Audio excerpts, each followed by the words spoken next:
So I'm going to share one more recipe with you. This is a family recipe. We call it caper cheese or Christmas cheese.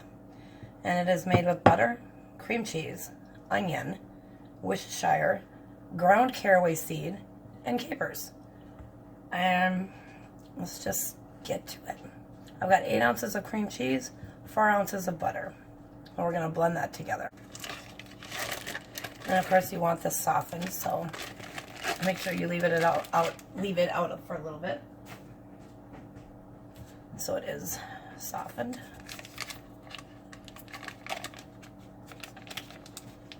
The original recipe calls for 6 ounces of cream cheese and 3 ounces of butter, but they don't sell it that way. They might have back in the day, but this is what we have now. And back when my great-grandmother was making this, usually they bought, butter came in a block, so it was easier to, I don't know, get 3 ounces maybe. Alright, so we got that. We're going to blend that together. So you're going to mix them until smooth. And now comes basically the kind of annoying part. Caraway seed, one thing about caraway seed, it comes as a seed. You will have to grind it yourself.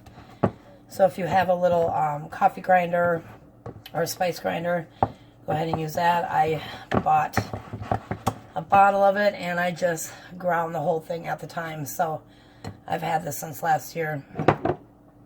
And it gives it its unique flavor, other than the capers, that is. But now that those two things are blended, it comes to chopping up capers, which is always a fun job. Alright, because you're going to need the liquid. Definitely reserve that.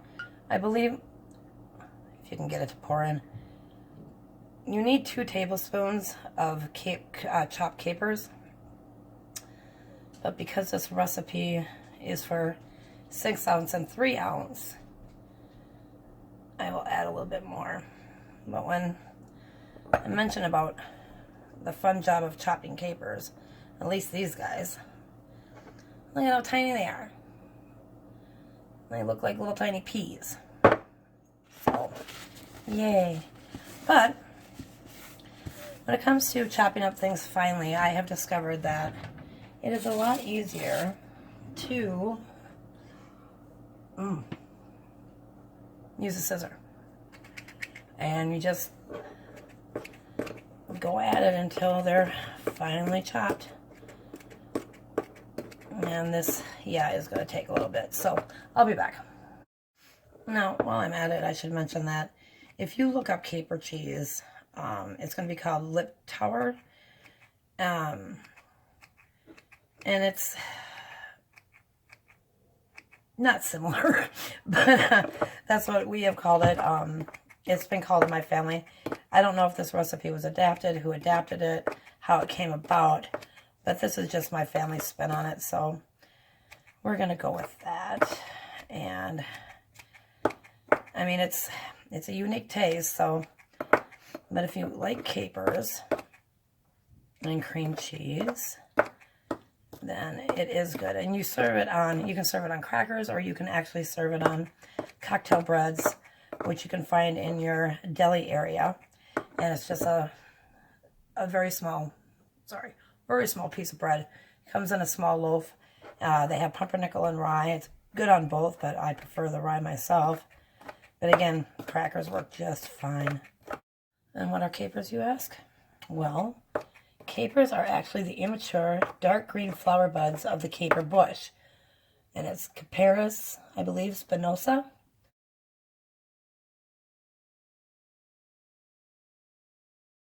Or Capparis enormous.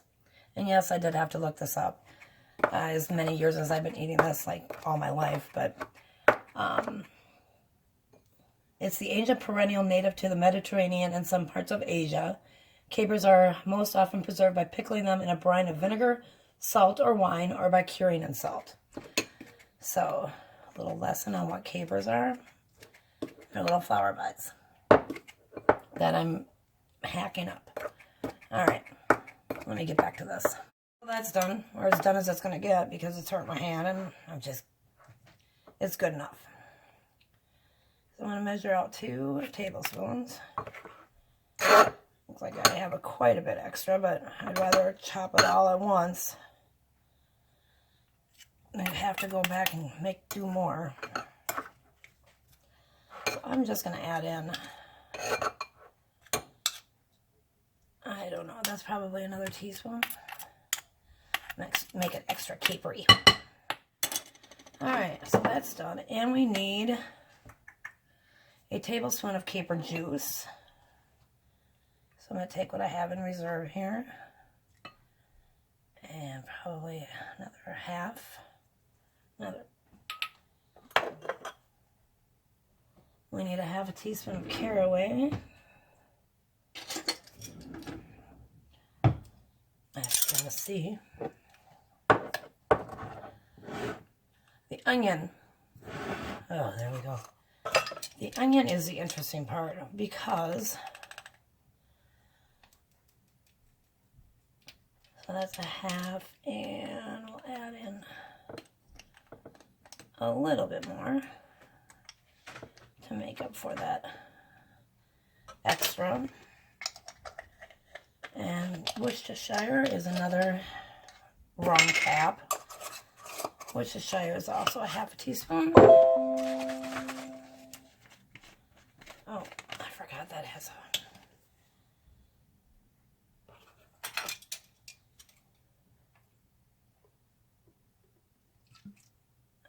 little extra. All right. Well, pretty much good to go, except for the onion. And the thing about the onion is it calls for onion juice. So how do you get onion juice? Well, the best way to do it is to use a garlic press. And you just, take chunks of onion, and it could be any type of onion you want to. I have a white onion here. But you put chunks of onion in your garlic press, and you press it out, take a little bit of that onion, or take that onion off the back, throw it in there.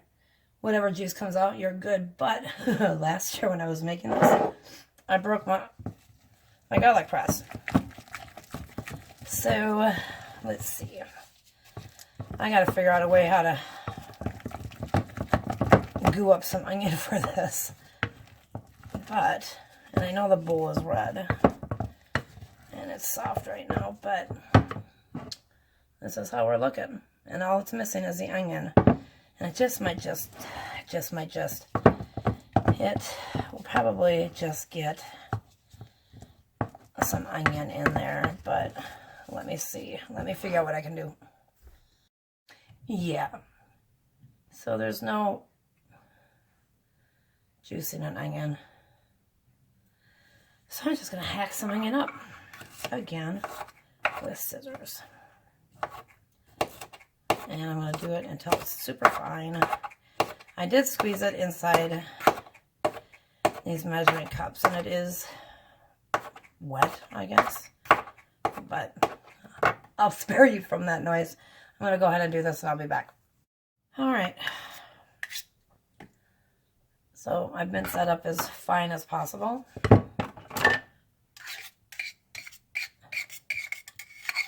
There is some juice there. Sorry about the noise.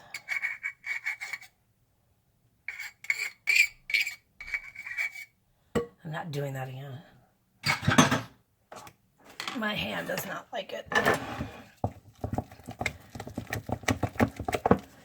And for anybody who doesn't know me, I had surgery a year ago, February, for carpal and cubital tunnel, and I still haven't recovered fully. So, but there you pretty much have it.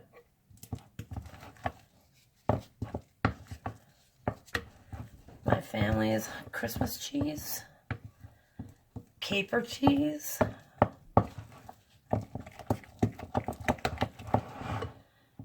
and it doesn't look like a lot, but it is super delicious.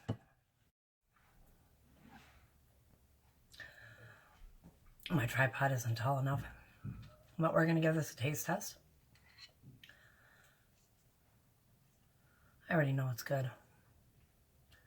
It's caper cheese.